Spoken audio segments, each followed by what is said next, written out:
We have made it to the final week of the regular season, and with a win today against the New Orleans Saints, our St. Louis Dragons will clinch the number 1 seed in the NFC. At a record of 12-4, we sit alone atop the conference, and if we win this game, we will get a first-round bye, and the NFC playoffs will run through St. Louis. What a major advantage that could be for our football team going into the playoffs, getting an extra week to get healthy, and then not having any true road games no matter what happens throughout the playoffs.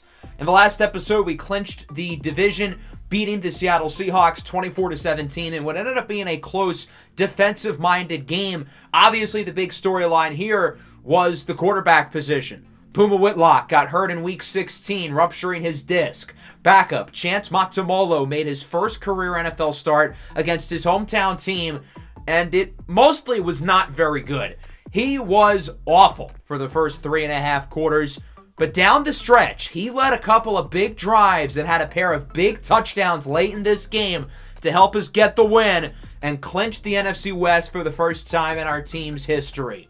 We're hoping that Chance Matamolo will be able to pick up from where he left off in those final drives against a New Orleans Saints team who looks to wrap up their season strong with a record of 5-11. Along with the number 1 seed, there are some other things we are chasing here to finish out the regular season. Puma Whitlock, of course, was in the running for MVP, not so much anymore. But Arturo Modelo is second for Offensive Player of the Year, and Simeon Bonnet is first for Defensive Player of the Year. I don't think Modelo's going to pass up CeeDee Lamb. He's too far behind in terms of receptions and yards. Bonnet, though, should be able to win the Defensive Player of the Year, even if he has a quiet game today. But obviously, we would love to break the sack record, which is currently set at 22.5. Bonnet would need 1.5 sacks to tie the record and 2 to break it. Bonnet's had kind of a weird season because he's had a lot of games where he's gone off and other games where he's done nothing. He's got at least 6 games with 2.5 sacks. But he also has 9 games where he has less than 1 sack. So I'm curious to see if he has a big enough game to break the mark or if he's going to be unable to. Along with that, head coach Scotty Pickens has made it very close to a career record of 500 with a win here against New Orleans. We would only be a game off, which is pretty impressive considering obviously our team was really bad the first couple of seasons of the series. We only won 4 games in year 1, only 6 in year 2, but obviously we have drastically improved over the last 2 seasons. The Saints are, of course, led by quarterback Callaghan October, the former number 1 overall pick out of the University of Michigan. We played against the Saints last year, and I was really excited to face off against October, but unfortunately he did not play in that game because he was hurt. The future rivalry between October and Puma Whitlock is something I'm really excited about because obviously they've been the 2 best quarterback prospects of this series, and they were also college rivals. October played at Michigan, Puma played at Ohio State. They've had a lot of battles together in college, but unfortunately they will not get to play against each other again. Last year October was hurt, and Puma Whitlock also got injured against New Orleans. He threw like 2 passes. And this year Puma Whitlock is not going to play against the Saints. October's career hasn't gotten off to the way he was hoping for, but I feel like he has turned a corner over the last couple of weeks, and the Saints have played pretty good football since like the Week 12 mark. They've got some solid weapons on offense, Chris Olave in particular, some intriguing defensive players as well, but overall it's not a particularly great roster, and they lack high-end talent. The highest-rated players are only 87 overalls. So hopefully we can get the job done here in Chance Matamolo's second NFL start. Prior to Matamolo starting because of Puma Whitlock's injury, he got to play in 1 game last year. And as I mentioned, Puma Whitlock got injured in Week 3 of last season against New Orleans in the first quarter. Matamolo obviously played the rest of that game, his first NFL action, and he was not all that good, but ended up leading us to an overtime win. That was the game where Tornado Davis ripped off the 75-yard touchdown on the first play of overtime. Let's see if the Dragons can get the job done, clinch the number 1 seed in the NFC, and put themselves in position to host at least 1, but hopefully 2 playoff games. The Dragons will start on offense, and we'll get our first look at Chance Matamolo, who struggled in last week's win against Seattle, but he played really well down the stretch. He's facing off against one of the worst defenses in the NFL, so hopefully he can have a nice game today and then get a week off leading into the divisional round. 2nd and 10 from around midfield. Matamolo looks to throw it. Has Isaiah Likely open. And Likely is out of bounds to the 39. The thing with Chance Montemolo is he just needs to be a game manager. We don't need a ton of big throws, but if he can be efficient and play well in the short game, the Dragons can win this one. 3rd and 1. Montemolo looking for Arturo Modelo, and it's broken up. I think Jamison Williams was probably more open by the end of that route, but Montemolo didn't notice it until it was too late. 4th and 1. The offense is going to stay on the field and go for it. It's a handoff for DeAndre Swift, who has a first down. He's got room. He's gone. A 30-yard touchdown for DeAndre Swift. And the Dragons are on the board first. What a run on 4th down. Swift was able to find a hole, basically run a straight line, and outrun about 7 Saints defenders. A really impressive run there for Swift. And the Dragons lead 7-0.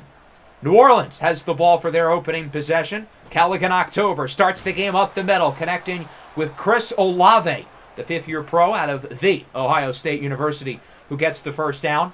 2nd and 10 from the 27-yard line. It's a pitch for Tyler Algier, and he loses 6. Simeon Bonnet brings him down. It's not a sack, but a really nice play in run defense from Bonnet, who also leads the NFL in tackles for loss. He has been just as good as a pass rusher as he has in the run game. 3rd and 16, it's a screen for Algier, and he loses 2 more. Devin White brings him down. A quick end to the drive for New Orleans as the Dragons get it back. 3rd and 6. Montemolo under a little pressure. He can't find anybody open and has to throw it at the sack. What unbelievable coverage there by the Saints. Montemolo had 10 seconds in the pocket, and nobody got open once. So the Saints get it back. 3rd and 3 for New Orleans. October looks short, and it is dropped.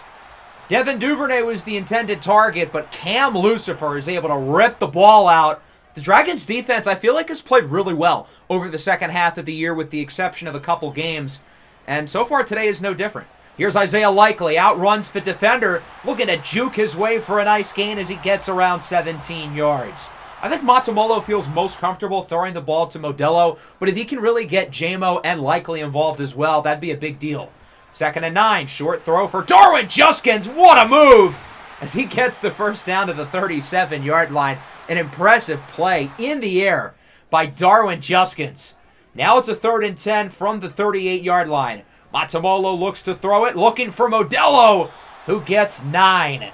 So the Saints get the stop, but the Dragons will again go for it on 4th and 1.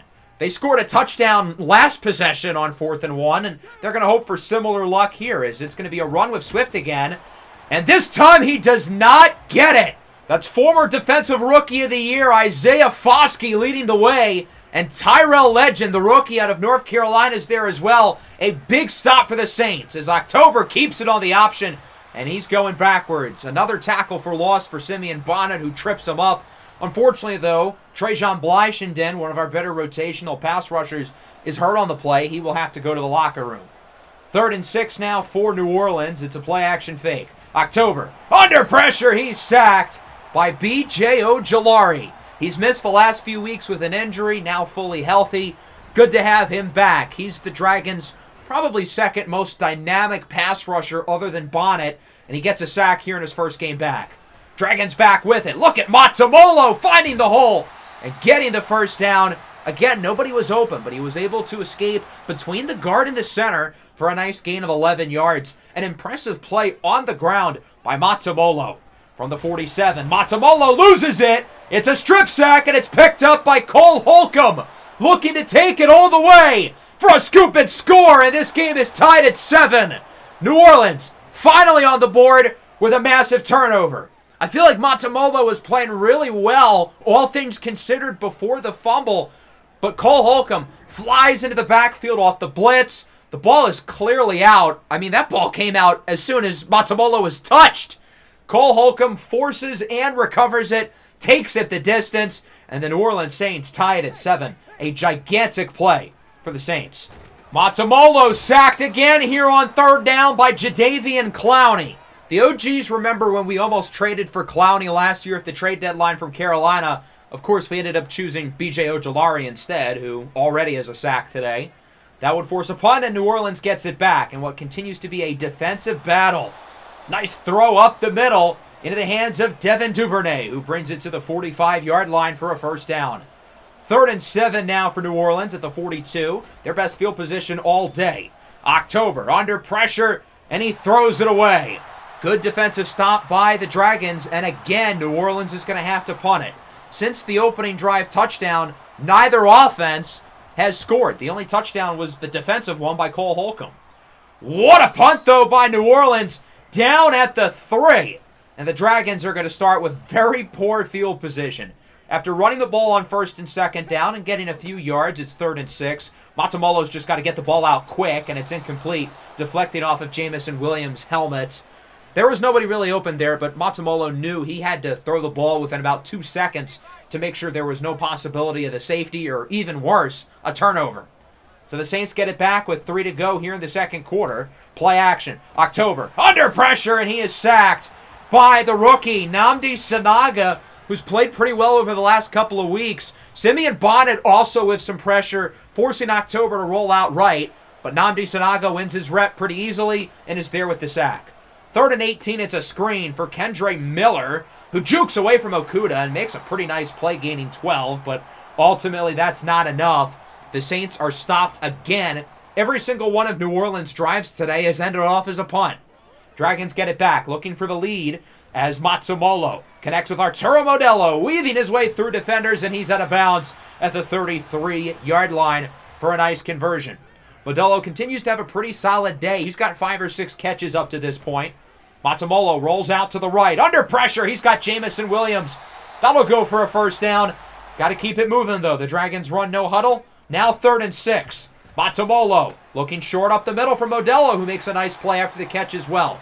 The game plan in the passing game for the Dragons has been to have Matsumolo go short to these receivers who are so good after the catch and let them cook. If it ain't broke, don't fix it. Matsumolo gets it back to Modelo, who gains around 12, and St. Louis calls their first timeout. Now at the 25 with 31 seconds left, it's a 2nd and 6, and it's a handoff to Juskins, who cuts to the left side and is out of bounds for a gain of 10. The Dragons wanted to mix things up and run the ball, and best off, Juskins gets out of bounds, and the clock stops. 3rd and 5 now from the 15. Matsumolo looking short for Swift, and he drops it.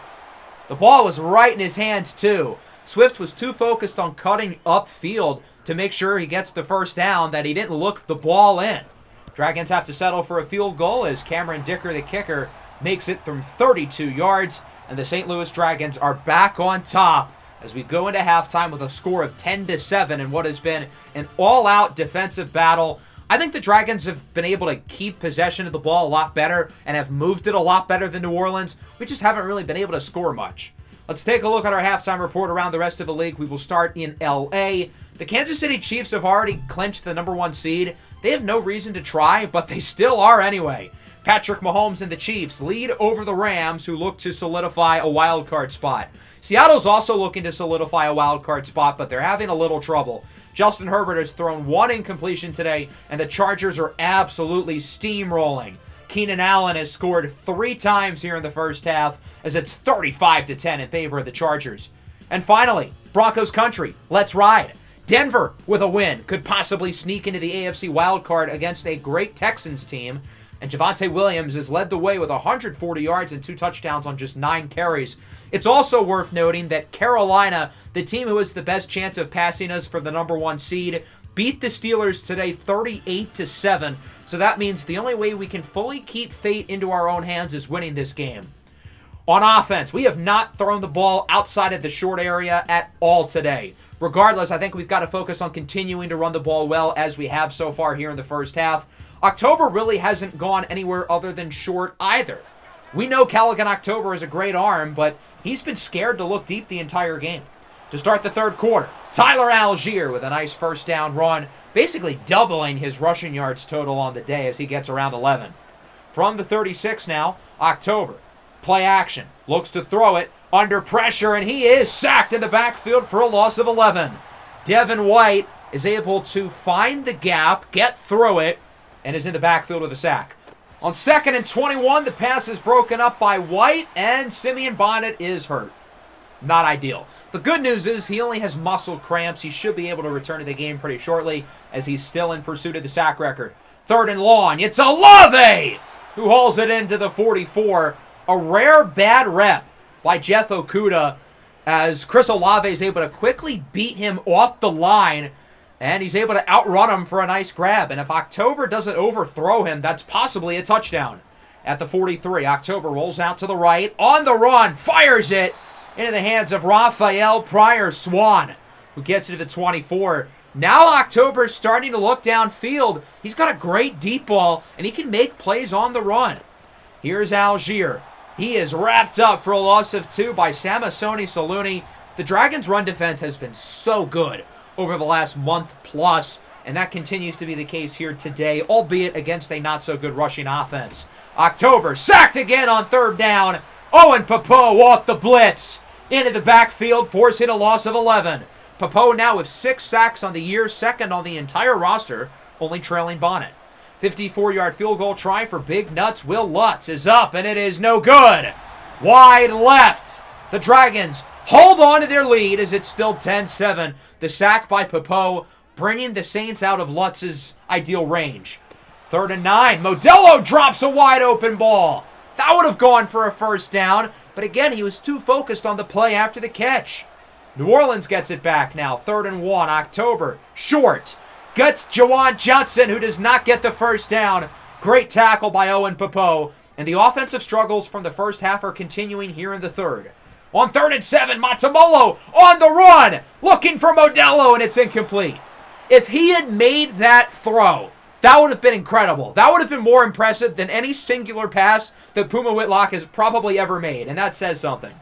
Saints have it back. Pass is caught by Jawan Johnson. Breaks a tackle from White and Okuda as he gets 18 yards. Big gain there for Jawan Johnson. Sko Ducks, as the Saints offense still has been held off the board entirely. Again, their only touchdown was on defense. Nice throw by October. Back to Raphael Pryor-Swan, the second-year pro out of Tennessee, Simeon Bonnet's former college teammate, who gets it to the 47. 2nd and 10 now. Short throw is caught by Jawan Johnson again. Johnson was a non-factor in the first half, but October's really starting to look his way in the second half with 3 receptions over the last 2 drives. New Orleans is actually starting to look pretty good here on offense at the 35. Handoff for Algier. Bounces off a blocker with room. Breaks a tackle and is wrapped up at the 21 by Okuda. This is the best field position now that they've had all day in the red zone for the first time. 2nd and 7. Short throw caught by Algier. He gets the first down, and he brings it to the 7. New Orleans is really close. They can just taste it. Their first offensive points of the game potentially on tap. 2nd and goal at the 4. Read option. October is in for the score. A rushing touchdown by Callaghan October, and the New Orleans Saints get the first points of the quarter, and it looks like they'll lead it going into the 4th. Final play of the 3rd. Here's Swift with a big run up the middle. He gets close to 15 yards, and that'll wrap up quarter number 3. The Dragons are in danger of losing their number 1 seed, with Carolina winning earlier today and them trailing to New Orleans. On 3rd down, it's Jamison Williams who brings it to the 38. That pass has by far the most air yards from Matamolo all day. Is he looking to be more aggressive? On 3rd down, he is sacked by Chuba Manger, the first-round rookie out of Michigan. It looked like there was some room for Matamolo to run, but ultimately he was unsuccessful. Presley Harvin on for the punt. There was a false start before the punt, keep in mind. And that might have been the best thing possible because the ball goes out of bounds at the 5-yard line. If not for the penalty, that would have probably been a touchback. So New Orleans starts with poor field position. Their offense hasn't been all that great with good field position anyway, as Algier loses a yard. Simeon Bonnet with his 3rd tackle for loss of the day. Still no sacks for Bonnet, who's running out of time as he looks to break the sack record. 2nd and 11, backed up at the 4. Back to Algier, and he loses 2 more. Owen Popo has been flying around the field all day, making another big play, and now it's a 3rd and 12. Got to imagine the Saints continue to run it, and they do with Algier, who gets nothing. Devin White brings him down. The Dragons get the stop, and they should get the ball with good field position past the 50. 3rd and 5 with 5 minutes to go. Short throw is caught by Isaiah Likely, who gets it to the 33-yard line. Nice throw, nice catch for Likely, and the offense appears to be in business. On 1st down, Matamolo has Arturo Modelo, who makes a really nice grab, bringing it to the 22. That's Modelo's 10th reception of the game, although he only has 63 yards. From the 22, Matsumolo looking for the corner of the end zone. He's got Keon! Touchdown, Dragons! And St. Louis gets the lead back with 4 minutes to go. The most impressive throw of Chance Matsumolo's NFL career. What a great job by Tykeem Keon, terrorizing the cameramen to keep the feet in bounds. Let's look at the replay again, make sure we got him in. This one's going to be close, and I don't really know if he did. From that angle, it almost looks like he didn't. So I have to imagine this play will be reviewed. All scoring plays are reviewed to begin with. So let's take a look at the replay. Did he get the feet in bounds? And to be completely honest, I don't think he did. I think Tykeem Keon caught the ball as his feet were in the air and they were dragged out. Ultimately, the play would stand and the touchdown still counts. But I think we just caught a massive break. I don't think Tykeem Keon got his feet in. As you can see, this is right when he catches the ball. His feet are in the air, and they touch out of bounds. I think that's a bad call by the officials, but hey, I'm not complaining because we now have the lead. New Orleans gets it back with 4 minutes to go, trailing by 3. Can Callaghan October clutch up to put the Saints on top? And that's not a bad start. Duvernay burns Demore Diggins, bringing it to the 42-yard line as the veteran center Eric McCoy is banged up on the play. He got a little bit dinged up earlier on the Callaghan October touchdown. 1st and 10 up the middle. Nice grab again by Devin Duvernay coming out of the slot as he gets to the 26. 2nd and 8, under 3 minutes to go. New Orleans' offense is looking really good so far. They're already in field goal range. I think they want more. What a grab by, again, Devin Duvernay, who's been unreal on this drive, so much so that he injured himself, mossing 2 DBs. 2nd and goal. Dropped in the end zone. That was right in the receiver's hands. I believe that's Rakeem Daniels, the young tight end. You got to catch the ball, man. 3rd and goal. Handoff for Algier. And he does not get it. A giant tackle by guess who? Owen Popo, who continues to be everywhere today. 4th and goal at the 2. The Saints have a tough decision to make, and it looks like they're going to kick. I think I would personally go for it. Just because you're that close, I would take the risk, but New Orleans wants the points. And Will Lutz ties it at 17. So now the Dragons are going to get the ball back, tied with 2 minutes to go. Chance Matsumolo, the world is your oyster, young man. He's got an opportunity to give his team the #1 seed with a potentially big drive here. We're going to show the entire drive from start to finish, being that it might be our most important of the season. Not a bad start. Here's Modelo with a block. Down the field, Arturo Modelo with his 11th catch of the game as he brings it to the 30-yard line for a gain of 45. 11 grabs for a $108 for Modelo. Swift up the middle, breaks a tackle, he gets 6. The Dragons are trying to be mindful of the clock. They don't want New Orleans to get too much time with the ball. 2nd and 4. Matsumolo's got Jamo, he's out of bounds. That stops the clock, but he does get the first down, and St. Louis is now in the red zone. 1:23 left to play. Matsumolo looking for Jamo. He's got wide open room, and Jamison Williams is in for the score. Jamo walks into the end zone. A quick scoring drive for the Dragons. That looked effortless from Chance Matsumolo, who went short the entire way. He trusted his receivers to make plays, and it's a 7-point lead. New Orleans back with it. First play of the drive is dropped. That's Chico Rampigo, who had the ball in his hands. Good coverage by Ronrakis Barber. 2nd and 10 from the 25 now.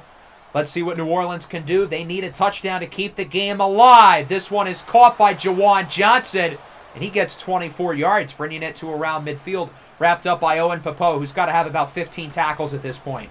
Up the middle, caught by Kendre Miller, doesn't get much, and New Orleans calls their first timeout with 40 seconds left on the clock. 2nd and 7, October looks to throw it. He's under pressure from Bonnet with a rocket down the field. It's caught by Olave to the 12. What a grab by Chris Olave. October said, F it, make me a play. And boy, did he get one. That was great coverage by Jeff Okuda. Nothing he could have done there, but Olave going 70 and a 35. Not only makes an incredible catch, but is able to keep both feet in bounds with the ball. And now New Orleans has a wide open chance to score with October in the zone. And they got it. Raphael Pryor Swan ties it at 24.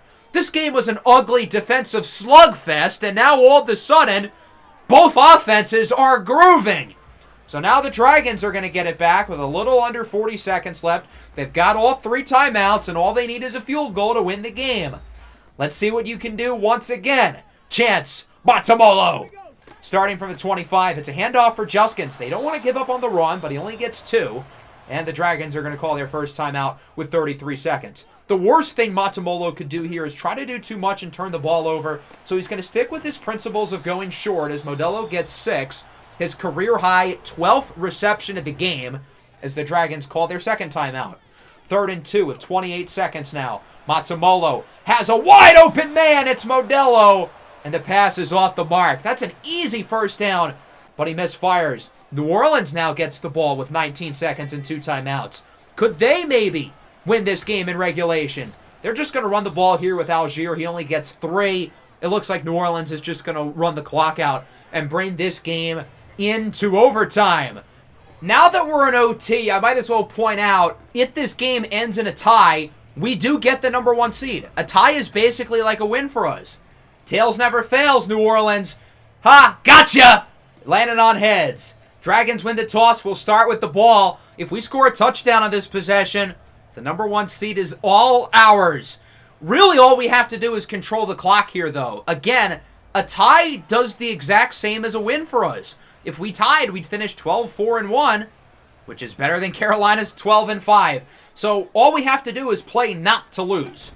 Matamolo starts with a run for DeAndre Swift, and he gets around a yard. I think the Dragons really want to get the ground game going here in overtime. Utilize Swift, utilize Juskins, maybe a little Derrick Henry as well. On 2nd and 9, there's Modelo, his 13th reception of the game as he gets around 6, wrapped up by Cole Holcomb. And that brings us to a pivotal 3rd and 3. The Dragons got to get this here. It's a handoff for Swift with plenty of room and a great block by Osuchua, and he brings it to the 46-yard line. Great run for DeAndre Swift, and the Dragons' offense now really looks like they're in business. On 2nd and 7, good catch by Jamison Williams. He gets 5 as Chuba Manger is hurt on the play for New Orleans. That could be a big loss. He's a great player for them. Another 3rd down, this time 3rd and 2. It's a pass caught by Keon, who is pushed out of bounds at the 34. The Dragons are in field goal range, but I think they would prefer more than a field goal here. Following play, back to DeAndre Swift. He's going to go to the right side, gets around 5. Good gain. The Dragons are less than 30 yards away from the number 1 seed in the NFC. 2nd and 5, Matamolo looks to throw it. He will have an open man. It's Arturo Modelo, his 14th catch of the game, as he brings it to the 9 for a gain of 20. The Dragons have now made it to the goal line. This has been their kryptonite all year. Can they punch it in here, though, and clinch the top seed? 1st and goal. Matamolo rolls out to the left, and it's incomplete, as it looked like he was looking for Greg Dortch on the play. 2nd and goal, less than 4 minutes to go. Again, got to be mindful of the clock if we don't get a touchdown, as Juskins is wrapped up at the 5. A potentially game-saving tackle there by New Orleans. That will make it a 3rd and goal from the 5. Matamolo looks to throw it, gets it out quickly, and Modelo cannot hang on. He had it in his hands, doesn't make the play. What do the Dragons do here on 4th and goal? The decision to me is pretty easy. I think you got to take the points. I get you can win the game with a touchdown, but the defense has played really well today. Now, the defense has not played well over the last quarter or so, but I trust this defense to get a stop and win this game. And hey, if New Orleans kicks a field goal, the game is tied. That's just as good as getting a stop. As long as we hold them out at the end zone, we should be good. The Saints are going to have 3:17. That's enough time to do damage. October in the zone. Good start for New Orleans as it's a gain of around 9 into the hands of Chico Rampigo, drafted by the Jets a few years ago, acquired via trade in exchange for former first-round tackle Trevor Penning. 2nd and 3. October up the middle. That's a 1st down. Kendre Miller will not go down. All those broken tackles probably resulted in a net loss of yards, but still a really impressive play and a 1st down nonetheless. From the 37, October on the run, goes short. Doesn't get him much, maybe 2 or 3. That's Algier, and that'll bring us to the 2-minute warning. All the Dragons got to do is hold them out of the end zone here in these next 2 minutes. 2nd and 7. October under pressure, on the run with a dime. Back to Rampigo, who gets it to to the 45-yard line for another New Orleans first down. They're moving the ball pretty well here and are getting close to field goal range for what it's worth. As on first down, October, looking deep, it's incomplete. Cam Lucifer had it in his hands, could have ended the game there with an interception if he was able to hold on. 2nd and 10 now, down to 128. October still in the zone under pressure, looking for the screen. He's got Kendre Miller with blocks. He gets 9. Wrapped up by Jeff Okudah, who does a good job bouncing off of the blocker to bring him down. 3rd and 1 now, under a minute to go. It's Miller who spins away for a first down as he's upended at the 31-yard line. The Saints offense is moving pretty well here, but they're also letting this clock run. They are in no hurry. 35 seconds now, up the middle, caught by Raphael Pryor-Swan, and the Saints finally call their first timeout here of overtime. They've still got one more in their back pocket. 2nd and 2 from the 23. October up the middle again for another first down. It's Chico Rampigo once again. New Orleans brings it to the 15-yard line. They're letting this clock go. There's 10 seconds left as they call a timeout. New Orleans, it's in both of our best interests if you kick the field goal for the tie. It gets us the number 1 seed. It helps your draft positioning. Sure enough, New Orleans will go for the field goal. Will Lutz ties it. We're knotted up at 27 with 8 seconds to go. So all we have to do is kneel the ball out. There's no incentive to try to win the game. A tie gets us the number 1 seed. Pleasure doing business with you, New Orleans. The Saints do us a solid. They don't go for the win. Instead, they go for a tie, and both teams get what they want. The Saints get better draft positioning, and we will get the number 1 seed in the NFC as this game ends in a tie. 27-27. Even though in the record book, this is a tie, really this feels like a win. The goal was to clinch the number 1 seed, and that we did. For most of this game, offenses were to not be seen. After 3.5 quarters, it was like, what, 14-10? I mean, this game was all about defense, and then something clicked with like 5 minutes left where both quarterbacks just completely exploded. Callaghan October was really quiet in the first half. He had to have had like 80 passing yards in the first half, and then he had 300 in the second and then overtime.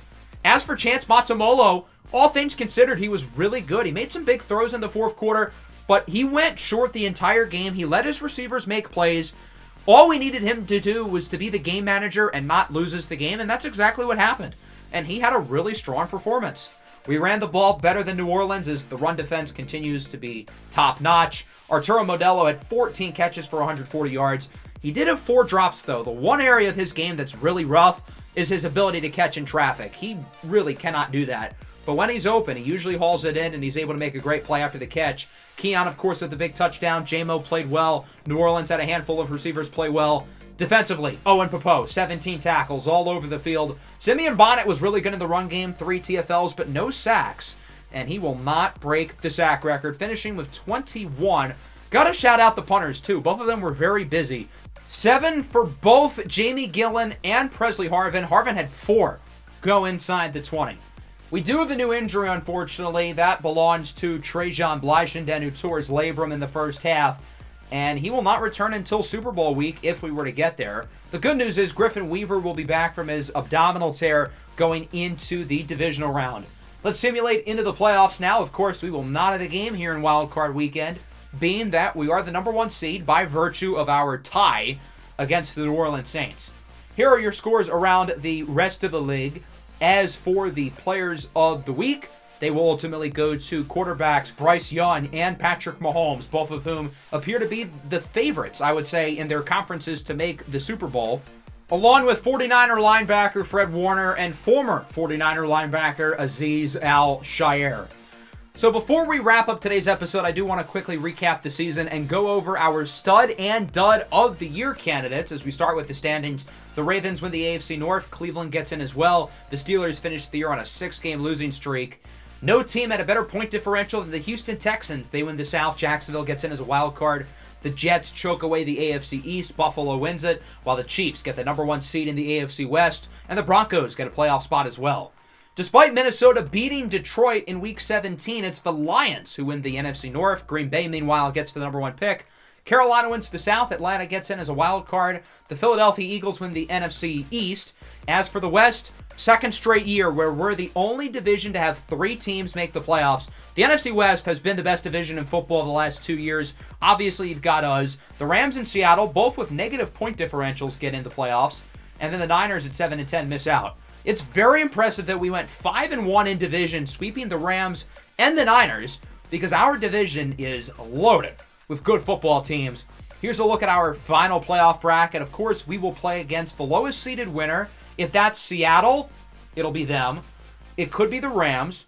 Or if both Carolina and Detroit win, it'll be the winner of the other game between the Eagles and Falcons. All rematches. Obviously, we played Seattle and the Rams twice. We played the Eagles earlier in the season. We didn't play against Atlanta this year, but that's a rematch from last year's postseason game. That wild matchup in the divisional round. Here's a look at the stats for the year. Obviously, Puma Whitlock was really good. We had our ups and downs in the run game with DeAndre Swift only being healthy for half the year, but when he was healthy, he was great. Arturo Modelo was obviously phenomenal. J-Mo and Likely also with great seasons.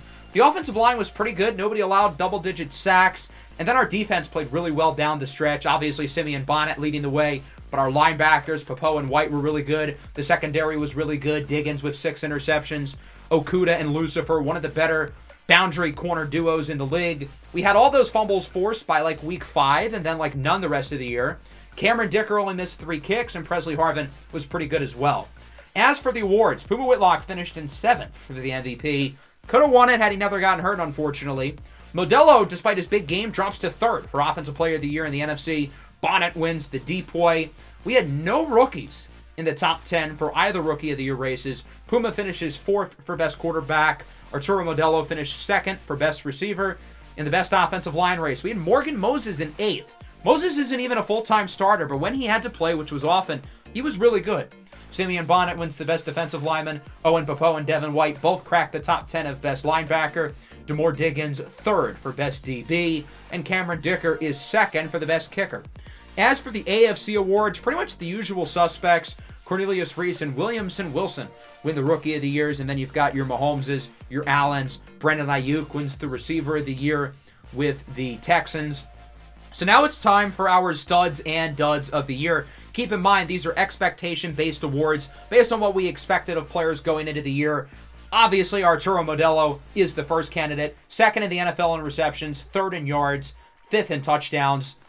I mean, obviously, we're going to put him on. This is a no-brainer. For a 76 overall, he was brilliant. The drops were a bit much, but that's not going to keep him off the list because he was so good this year. Modelo was mostly a depth player last year. Then during the second half of the year, he got some playing time. Was really impressive. Became a full-time starter this year, and obviously he was brilliant. One of the best receivers in the NFL. And the thing that impresses me the most about him was his consistency throughout the year. He really didn't have any bad games whatsoever. Never had less than 4 catches, his most 14 today. Only 1 game less than 50 yards. I think he had 9 games with at least 100 yards and 12 games with at least 1 score. Very impressive season from Arturo Modelo. He will be our first Stud of the Year candidate, breaking a bunch of team records in terms of receptions, yards, scrimmage touchdowns.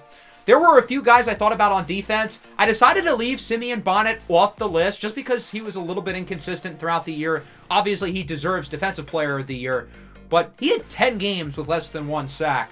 Demore Diggins, I also kept off. Even though he had 6 interceptions, he was a little bit inconsistent in coverage. The second player I've chosen is Devontae Wyatt. Obviously, he wasn't as good as, say, Simeon Bonnet, but he didn't really have any expectations. 2 years ago, he was just sitting in free agency. We scooped him up, brought him on the practice squad, has gotten a little bit of playing time over the last couple of years, and he's been really solid. 11 TFLs, 5.5 sacks, both of which are 2nd amongst defensive linemen, only trailing Simeon Bonnet. For a guy who we picked off the streets, essentially, he was really good. For the final spot, I was torn between our 2 linebackers, Owen Popo and Devin White. For a while, I thought it was going to be Devin White. He was so good the first half of the year, but then he got injured and he missed like 4 or 5 games. And once he got back, he wasn't really the same player. So I'm going to give it to Owen Popo, who led the team in tackles, 2nd amongst all players on the team in sacks. Really solid in coverage. And what most impresses me about him was how he stepped up once Devin White got injured. And even when Devin White got back, he was arguably better down the stretch. Popo is on the final year of his contract. We haven't re-upped him yet.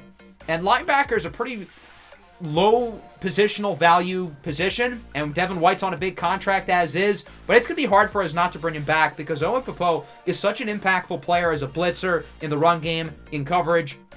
Let's go through our duds of the year, and we're going to start with Zach Tom, who really was not very good on the offensive line. We gave him a pretty big contract in the offseason, 3 years, $25 million, mostly because of his positional versatility. He can play a lot of positions, but as I've learned, apparently, he doesn't play any of those positions well. He didn't really start for the second half of the year. He's making a lot of money, but we wanted to play our 5 best offensive linemen, and I don't think he's one of them. Royal Osachua is going to be the second one. Osachua was a stud of the year candidate last year, and I thought he deserved to win it last season, but he took a real step down this year, especially in pass protection. Now, I will say, he played every game. He was good in the run game. I feel bad about putting him on, but there weren't many other players to choose because our team was so good this year. Grady Jarrett will be the third and final player up for Dud of the Year. He's been a good player for a while, but just never really found a role here. Less than 300 snaps, and in those snaps, he wasn't very impactful. 14 tackles, 3 for a loss, no sacks. He's been really good the last couple of years with Atlanta and last year Chicago, but he was just really unimpressive this year, and he's going to be our final Dud of the Year candidate. So that'll wrap up the episode. Make sure to vote for the Stud and Duds of the Year in the Google form in the description. Next episode will be our divisional round game. You'll have to find out who we're going to play against next episode. Make sure to leave a like and subscribe to the channel if you are new. Peace out.